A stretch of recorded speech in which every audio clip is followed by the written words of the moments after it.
For nearly 100 years, Britain had practiced what historians call splendid isolation, a deliberate refusal to bind itself to any foreign power through permanent alliances. The Royal Navy ruled the seas, the empire spanned every continent. London believed it needed no one. But by the dawn of the 20th century, cracks were forming in that confidence. Russia was expanding aggressively into Manchuria and Korea.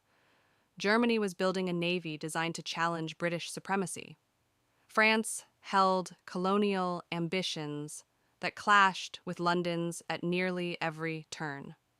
Britain, for the first time in living memory, felt vulnerable.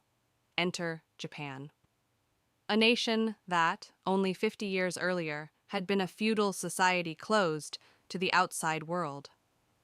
Since the Meiji Restoration of 1868, Japan had modernized at breathtaking speed, building railroads, factories, a modern army, and a formidable navy.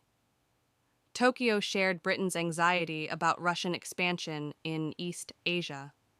Both nations wanted to check Russian power without fighting alone.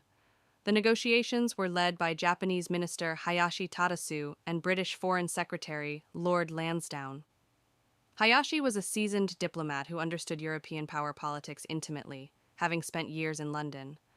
Lansdowne, a cautious aristocrat, recognized that Britain could no longer afford to stand apart from the world's alliance systems. On January 30th, 1902, they signed the Anglo-Japanese alliance. Its terms were straightforward, but revolutionary. If either nation went to war with a single power in East Asia, the other would remain neutral.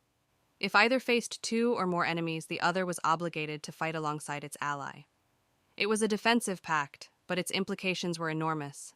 The alliance immediately reshaped global diplomacy. France, alarmed at the prospect of fighting both Britain and Japan if it supported Russia in Asia, rushed to settle its colonial disputes with London. The result was the Entente Cordiale of 1904, an agreement that ended centuries of Anglo-French rivalry and laid the foundation for their partnership in the coming World War. Russia, too, felt the pressure. After its humiliating defeat by Japan in 1905, a war fought with the quiet confidence that Britain would prevent outside interference. Russia turned westward, eventually joining France and Britain in the Triple Entente. The alliance system that would define the First World War was crystallizing, and the Anglo-Japanese Treaty was the catalyst. When war finally erupted in August 1914, Japan honored its commitment. Japanese forces seized German colonies in the Pacific and the Chinese port of Qingdao, eliminating the German naval threat in Asian waters and freeing British ships for duty closer to home. It is remarkable how a single treaty, signed in a quiet London office, could redirect the course of history so profoundly.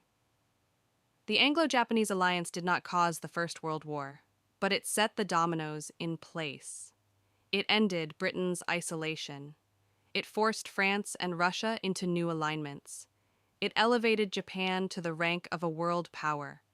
And it created the very system of entangling alliances that, when tested by crisis, proved not a safeguard for peace, but a mechanism for war. Two men, one document, a handshake between empires. And the world was never quite the same. Sometimes the quietest moments in history carry the loudest consequences.